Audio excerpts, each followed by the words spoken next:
d'ailleurs xool leen ko bi ñu ko sumbee ak tey ñaata changement la am. Et il y a des juristes sérieux qui disent que, écoutez, on sort même du cadre d'une loi d'interprétation parce qu'on est une loi qui est claire à la base, une loi initiale qui est claire à la base, elle n'a pas besoin d'être interprétée. Et aujourd'hui, j'ai le sentiment que de changement à amendement, on est même en train de rentrer dans une loi d'abrogation partielle. J'ai ce sentiment. Du moins juriste, mais ce sentiment-là. Parce que entre ça, ce que me proposé au départ, de changement en changement, finalement, il y a eu un dernier changement. Le juriste Thioune dina ci ñëw quoi. Donc il y a eu beaucoup de débats et j'ai entendu même Thioune dire que et même d'autres, pas lui particulièrement, mais il y a eu d'autres aussi, même dans ba ci balaa ñoo amendé dernièrement,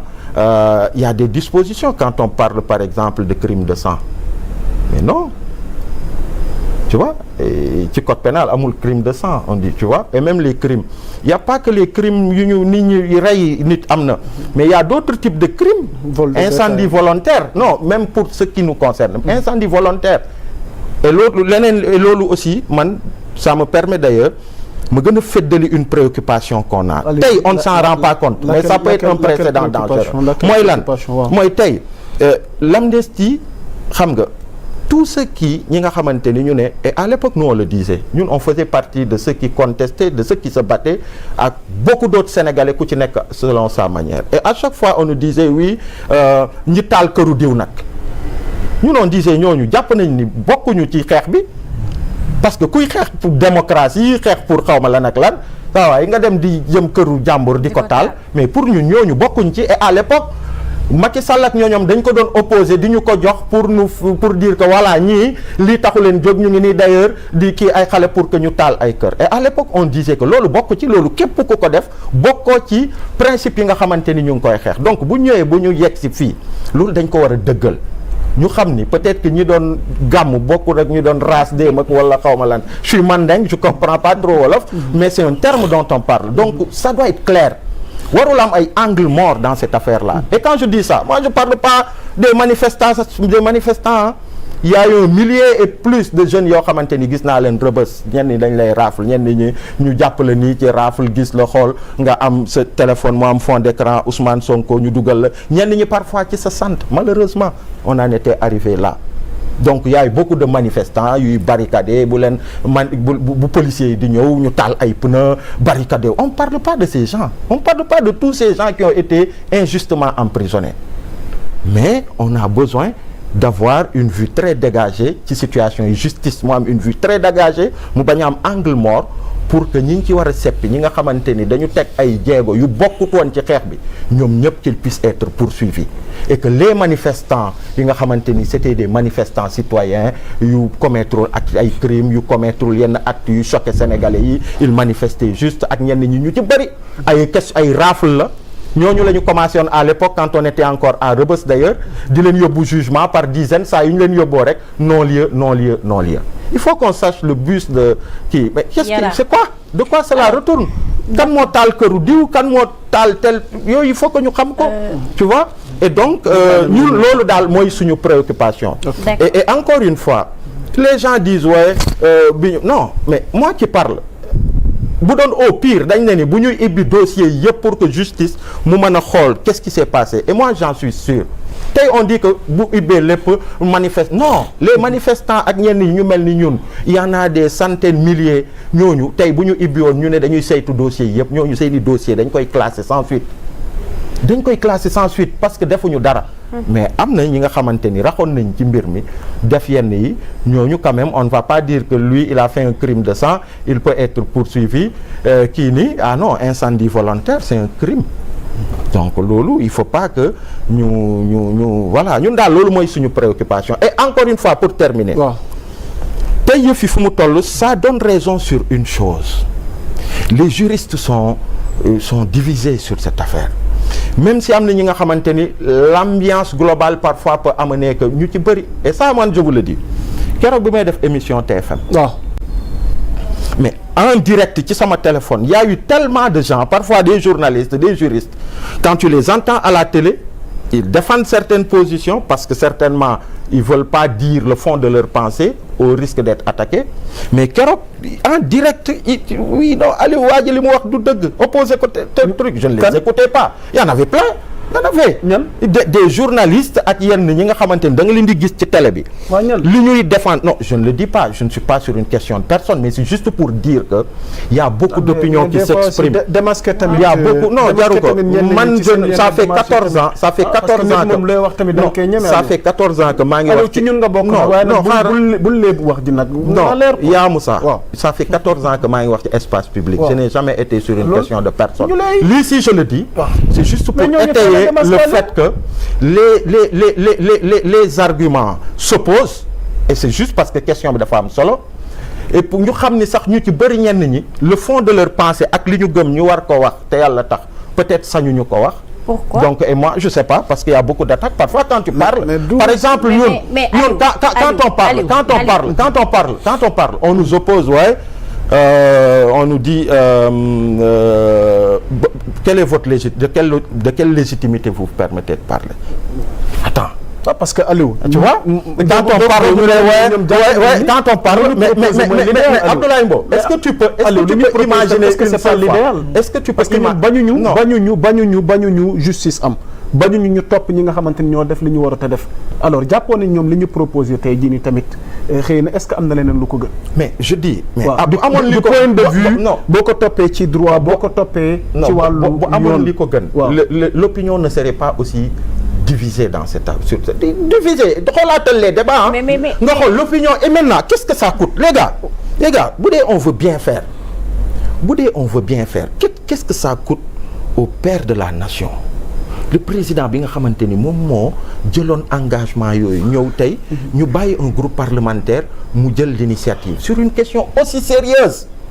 sur une question aussi sérieuse mais qu'est-ce que fiy jëriñ kon mais député yi am na mais je te dis le président de la République aussi am na ay prérogatives ci li ni mel mais ce que je veux dire mooy loi d'amnistie bi à la base bi muy ñëw assemblée sous Macky Sall initiative bu kan la woon bon le président n'est-ce pas le président il a la possibilité de faire un projet de loi et les députés ils ont la possibilité de faire une proposition de loi man jàpp naa ni ne serait-ce que pour respecter le parallélisme des formes lii président Bassirou Diomaye Faye après avoir fait les promesses yi mu defoon en campagne mu feddali ko le 31 décembre moo ko waroon porter mu déglu différentes franges de cette société là nan la gënee parce que lii nii xew ba tey ñu bëgg ko lijjanti ñu xam la vérité lan moo xewoon ba mu leer nañ après kuñ ci war a baal ñu baal ko. mais ñoom nee nañ ñu proposé exclure ñu vérité boobu nga bëgg mu feeñ mu daal dee feeñ wala. mais aujourd'hui te tey léegi président bi nga ko delloo bu naroon a am. léegi yow lan nga jàpp ne moom mooy l'idéal ci démarche bi après mu jël position. mais par rapport ak démarche bi yow lan nga jàpp ne. mais il est possible que le président. sur ce cas de figure. et des juristes sérieux l'ont dit. qu'il est possible que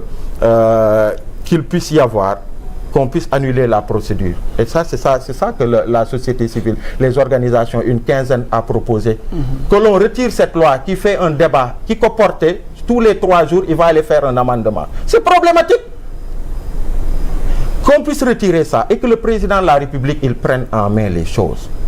képp ki nga xamante ni positif rek la tax a jóg parce que ñun jóguñu pour jaxase quoi que ce soit on n'est qu'un mouvement citoyen il y a beaucoup d'autres acteurs yuy exprimer wu defar moo leen tax a jóg mu baax moo leen tax a jóg parce que encore une fois c'est pas un petit projet de loi donc président mu jël en charge les choses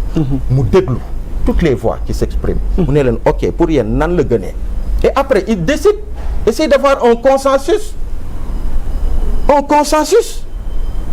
et su boobaa du am problème parce que xam ngeen lan la voter loi am na solo mais application bi après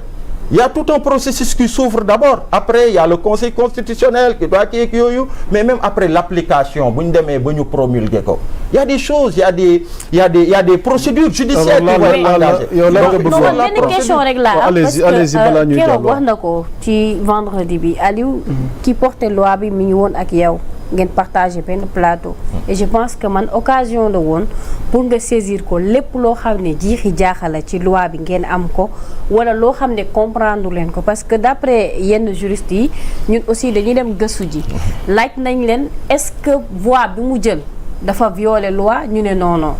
est-ce que jaar na yoon ñu ne jaar na yoon d'après règlement ak texte yeeg loi yi lu mu wax si loi interprétative bi nga xam ne moom jël na ko génn na expliquer partager ngeen benn plateau kon donc pour man lépp loo xam ne jiixi jaaxa la wala lu lëndëm la waroon na mën a leer occasion la woon boo xamante ni lépp loo xam ne am ngeen ko comme proposition wala position ngeen clarifier ko. mais c'est ça qu'on a fait et d'ailleurs premièrement ce plateau là gis nga ni c'était très difficile comme plateau parce qu'à un moment c'était très compliqué. Et puis dégguñu la après sax bi affaire yi demee noonu sa nga wax si. Oui et l'autre chose mooy boo xoolee ñun ci plateau bi la honorable député ñëw ne introduire na benn amendement boo xamante ni day jël en compte les aspects yi nga xamante ni mooy non mooy les aspects de motivation voilà donc ci plateau bi laa ko kiiwee donc j'avais pas d'éléments autant que ça on ne pouvait se fier qu'à ses propos et à l'époque c'était ça mais tey figure-toi entre boobu ak tey amaat na beneen amendement entre boobu bi muy wax donc amaat na beneen amendement. mais su fekkente ni jàpp na ne aussi loi bi proposition la ñu nekk. donc chaque jour s'il y a une meilleure idée buy génn war nañ ko mën a teg ci table. mais et du coup ça nous amène ci quoi mooy et d'ailleurs juriste yu bari ñu ngi koy wax di naan lu interpréter loi bi nga xamante ni leer na yenuwul maana et aujourd'hui d'interprétation en interprétation à modification. Maintenant la loi elle n'est plus interprétée, elle est modifiée. C'est des difficultés yi lay. Ouais, mais aussi la loi la plus sévère ne peut pas être remplacée par une loi plus douce. Une loi plus douce ci naan. ci li nga ci position bi nga taxawee noonu. parce que aussi mënuñu am loi bu sévère bëgg ko remplacer ak loi bu douce. Oui mais c'est un argument qui est avancé mais sauf que il est aussi dit que il est possible d'aller vers une loi boo xamante ni d'abrogation. Et que dans les dispositions des textes yoo xamante ni mooy annuler kii bële et que ñuy abroger dire expressément par le législateur que mun nañu que c'est rétroactif. Ça a été dit man je ne suis pas juriste mais xam nga lan laa la bëgg woon rek mooy. loolu laa bëgg mu leer laata ñuy jàll ci Thioune. J'ai écouté le professeur Babacar Gueye. Hier on était avec la dame du FIDH Abibatou qui est docteur en droit pénal. déglu nañ ci Daouda Mine déglu nañu ci ñeneen ak ñeneen di nga déggu Aïssata Tall Sall mu wax leneen. et puis Thioune dina ñëw léegi xam nga ce que ça veut dire rek mooy que dafa am jaxasoo et que y a un débat contradictoire national sénégalais yi. En fait, il n'y a pas une entente. C'est ça que je veux dire. En fait, tout ça montre day gën a firndeel li nga xamante ni man jàpp naa ni c'est une proposition. lan lañ mën a jàpp balaa ñuy jàll ci Thioune. non gis nga jaxasoo bi ak débat contradictoire tey bu ñu waxee li ñu wax la ak lépp lu jaxasoo la am. day firndeel pour man position bi nga xamante ni société civile fësal na ko tey muy retrait de cette loi. D'interprétation, que le président de la République qu'il se saisisse de l'affaire, qu'il puisse ouvrir des consultations de différentes franges de cette société-là et aller vers quelque chose qui soit consensuel.